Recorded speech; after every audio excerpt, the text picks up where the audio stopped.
चलो देखते हैं नेक्स्ट कॉन्सेप्ट, एंगल बिटवीन दो लाइन के बीच में एंगल कैसे फाइंड करेंगे। ठीक है, अब इसमें हम ये भी देखेंगे कि यदि दोनों लाइन के अलग अलग डायरेक्शन रेशियो दिया रहेगा तो उनके बीच का एंगल कैसे फाइंड करेंगे।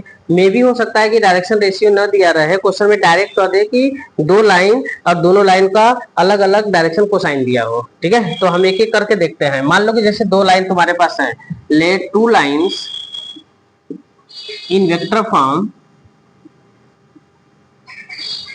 ए इक्वल टू दिया है a1i plus b1j plus c1k, okay, and B vector equal to दिया है a2i plus b2j and plus c2k। ये दोनों लाइन है।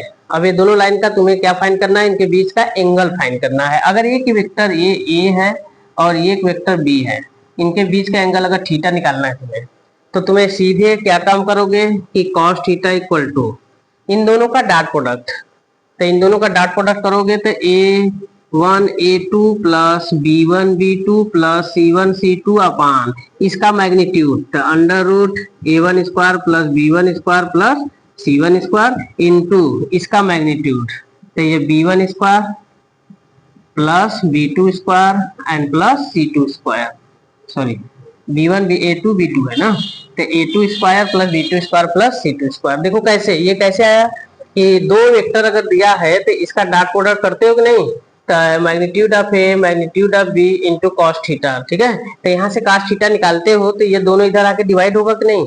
तब ए डॉट बी, जब दो का डॉट प्रोडक्ट हम निकालते हैं तो क्या करते हैं, आई आई का कोफिशिएंट, जे जे का कोफिशिएंट, के का कोफिशिएंट का मल्टीप्लीकेशन और उनके बीच में क्या यूज कर लेते हैं, summation.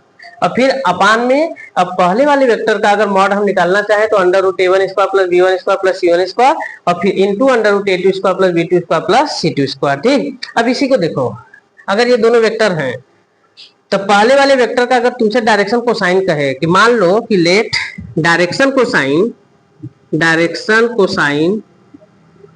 Of A vector is L1, M1, N1 है। ठीक है, दूसरे वाले वेक्टर का डायरेक्शन कोसाइन एज्यूम कर लो है, एंड डायरेक्शन कोसाइन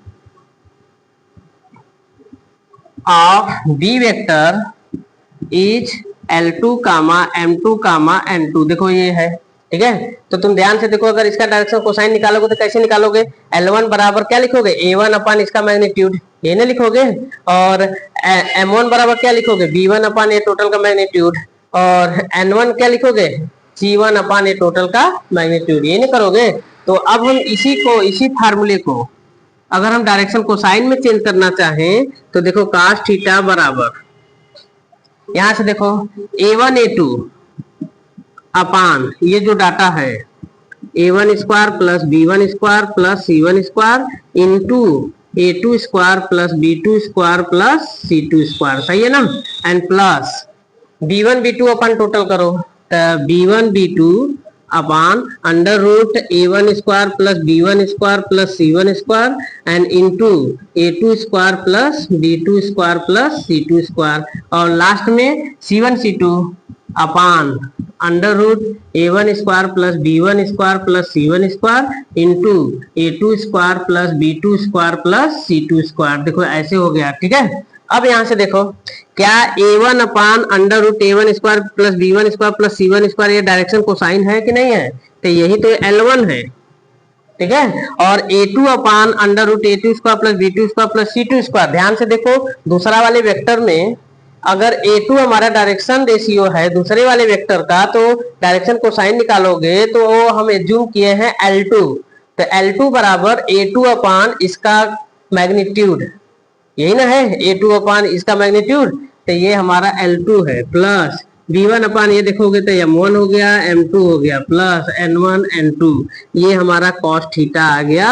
दो वेक्टर के बीच में अगर cos थीटा की वैल्यू निकालना है, अगर डायरेक्शन कोसाइन दिया है तो ये फार्मूला लगाओ, और डायरेक्शन रेशियो दिया है या तो दोनों वेक्टर आई जे के में दिया है तो ये डायरेक्ट फार्मूला लगाओ। ये फार्मूला कहाँ से निकला, a डॉट b से निकला। अब देखो इफ कंडीशन में ध्यान से देखोगे तो पहला कंडीशन, अगर A vector and B vector are perpendicular, क्या परपेंडिकुलर, इसका मतलब है कि थीटा बराबर कितना 90 डिग्री, जब थीटा 90 डिग्री होगा तो इस फार्मूले को भी देखो, इस फार्मूले को भी देखो। तो इसमें काश अगर थीटा 90 हो गया तो काश 90 बराबर कितना हो गया, 0। तो अगर ये 0 हो गया तो ये पूरा डिनोमिनेटर क्रॉस मल्टीप्लाई करेंगे तो 0 हो जाएगा कि नहीं। तो डायरेक्ट आएगा a1 a2 plus b1 b2 plus c1 c2 and बराबर क्या हो जाएगा, 0। देखो ये कौन सा फॉर्मूला हुआ, जब दो वेक्टर परपेंडिकुलर दिया रहेगा तब। लेकिन अगर डायरेक्शन कोसाइन में फॉर्मूला देखना चाहते हो तो ठीक है, यहाँ भी पुट कर दो। cos 90 बराबर क्या हो गया, 0। तो ये 0 अगर रखोगे तो L1 L2 plus M1 M2 plus N1 N2 बराबर क्या लिख दोगे, 0 लिख दोगे ऐसे। ठीक है। अब अगर सेकेंड कंडीशन कि A and B are parallel अगर किए, तो अगर पैरेलल अगर करते हो तो थीटा बराबर क्या लिखोगे, 0 डिग्री लिखोगे। जब 0 डिग्री फाइंड आउट यहाँ पर लिखोगे तो cos 0 की वैल्यू कितना हो जाएगा, 1। तो ये क्रॉस मल्टीप्लाई करोगे तो आएगा वैल्यू और इक्वल टू ये डाटा आएगा।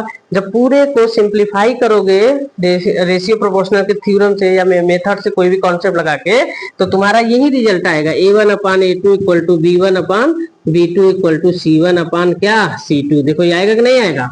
और अगर यहाँ पर पुट करते हो तो यहाँ पर क्या हो जाएगा, दो अगर डायरेक्शन को साइन दिया है और दोनों वेक्टर एक दूसरे के क्या है, पैरेलल है, तो पैरेलल है तो ये cos 0 बराबर कितना हो जाएगा, 1 हो जाएगा। तो यहाँ पर आ जाएगा L1 L2 plus M1 M2 plus N1 N2 बराबर कितना, ये 1 आ जाएगा। ठीक, ये पूरा ओवरऑल कॉन्सेप्ट है एंगल बिटवीन दो लाइन का। अब इसी पर क्वेश्चन एराइज होता है कि किस तरह का क्वेश्चन आएगा। ठीक, ओके, थैंक यू।